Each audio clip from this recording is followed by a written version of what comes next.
ढोलकपुर नामक गांव में एक बहुत पुराना घर था। उस घर को सब लोग भूतिया और अपशगुनी कहते थे, क्योंकि जो भी वहां रहने आता उनकी किसी न किसी कारण मृत्यु हो जाती। इसलिए वो घर खरीदने के लिए कोई भी तैयार नहीं होता था। एक बार उमेश नाम के आदमी ने उस घर को बहुत ही सस्ते दाम में खरीद लिया और अपने बेटे दीपक के साथ सारा सामान लेकर वहां रहने आ जाता है। घर में आने के एक दो दिन में ही उमेश को अपने आसपास अजीबोगरीब घटनाएं होने का एहसास होने लगा। पहले तो उन्होंने इन बातों को नज़रअंदाज किया, लेकिन धीरे धीरे उन्हें कुछ अनदेखी मौजूदगी का एहसास होने लगा। एक दिन दीपक दौड़ता हुआ आया और बोला कि वॉशरूम में अचानक पानी बंद हो गया है, और उसने वहां श्वेत वस्त्र पहने हुए एक स्त्री को देखा। इतना कहकर दीपक अचानक चुप हो गया और उमेश की तरफ देखकर बोला, पापा, वो औरत आपके पीछे खड़ी है। इतना कहकर दीपक डर से चिढ़ने लगा।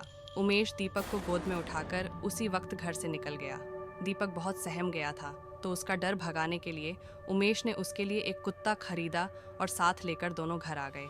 एक रात भारी बारिश के दौरान घर की बिजली अचानक बंद हो गई। उमेश ने घर के बाहर देखा तो उसके घर को छोड़कर आसपास के सभी घरों में बिजली जल रही थी। तो उसने सोचा कि बिजली आपूर्ति में कोई गड़बड़ी हुई होगी। इसी बीच उमेश ने दीपक को जोर जोर से चिल्लाते हुए सुना। उमेश टॉर्च लेकर उसकी ओर दौड़ता है। दीपक को दोबारा वह महिला घर में दिखाई देती है। दीपक को डरा हुआ देखकर उमेश उसे बिजली ठीक करने के लिए अपने साथ ले गया। उनका कुत्ता भी यहाँ वहाँ देखकर जोर से भौंकने लगा। उमेश को आभास होता है कि कोई उनके पीछे पीछे आ रहा है। पावर हाउस का दरवाजा खोलते ही उमेश को एक लाश दिखाई देती है। लाश देखकर दीपक भी डर के मारे चिल्लाने लगता है। उमेश तुरंत अपने बेटे के साथ घर से बाहर भागने की कोशिश करता है। घर से बाहर निकलते समय अचानक उमेश का पैर दरवाजे के पास लगी लकड़ी की सीढ़ियों में फंस गया, और काफ़ी कोशिश करने के बाद भी वह अपना पैर बाहर नहीं निकाल पाता है। दीपक अपने पापा को बाहर खींचने की कोशिश करता है, लेकिन काफ़ी प्रयास करने पर भी उसका पैर बाहर नहीं निकाल पाता है। कोई उपाय न दिखने पर दीपक अपने कुत्ते को लेकर वापस घर के अंदर चला जाता है। फिर महिला दीपक को खींचकर एक कमरे में ले जाती है और कुत्ता भी भौंकते हुए उसके पीछे पीछे उसी कमरे में चला जाता है। थोड़ी ही देर में कुत्ते के भौंकने की आवाज़ बंद हो जाती है और दरवाज़ा अपने आप बंद हो जाता है। वहीं उमेश भी करीब 15 मिनट की कोशिश के बाद अपना पैर बाहर निकालने में सफल हो जाते हैं।